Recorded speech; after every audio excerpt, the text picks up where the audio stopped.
Ephesians chapter 3 verses 14 to 21. For this reason I kneel before the Father, from whom every family in heaven and on earth derives its name.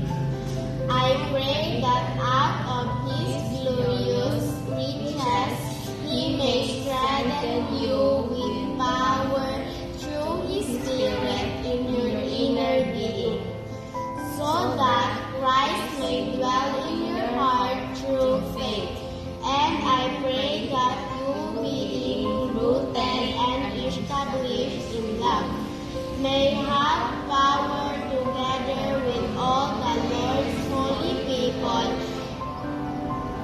to grasp how wide and long and high and deep is the love of Christ, to know this love that surpasses knowledge, that you may be filled to the measure of all the fullness of God.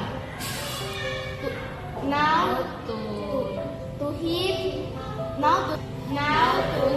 who is able to do